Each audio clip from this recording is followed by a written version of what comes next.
that here is Emalika, o that? Ja. Kasi ito yung mga taniman nila rito eh.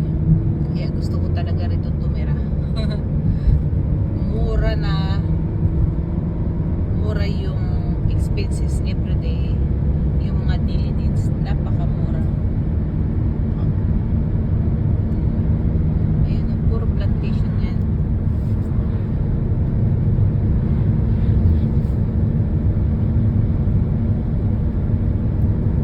Ang ganda, no? Ganda ng panahon. The weather for it is so good, yeah? It's so heißt, yeah?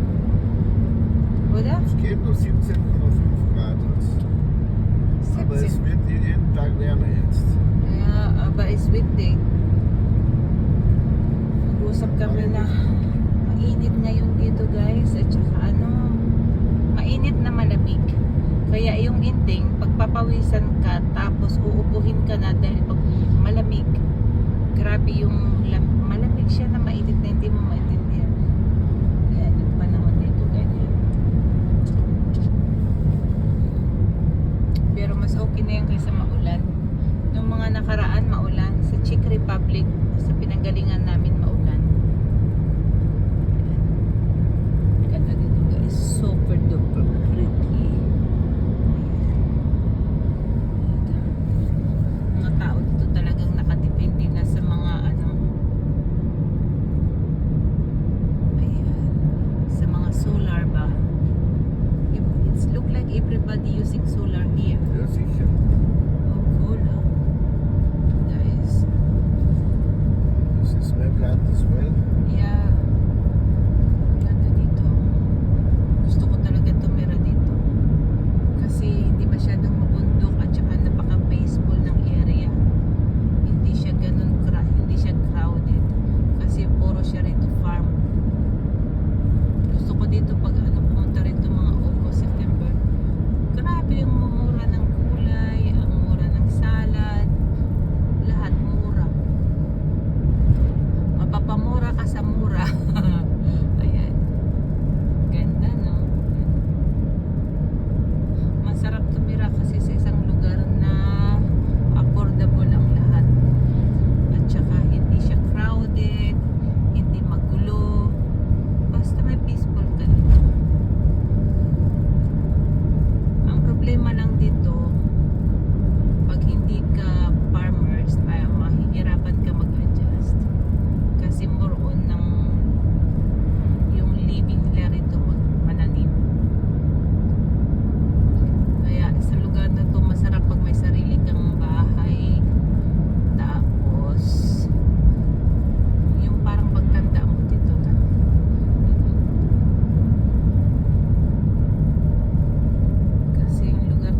is Juni.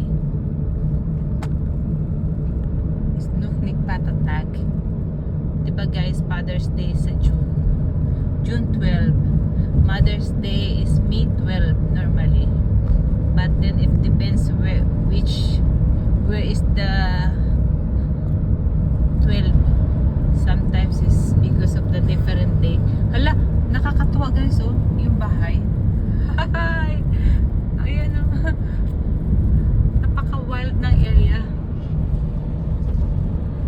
Parang hindi mo siya pagkakamalian na bahay dahil binalutan siya ng tanim. Yeah. Tingnan nyo, mga bahay dito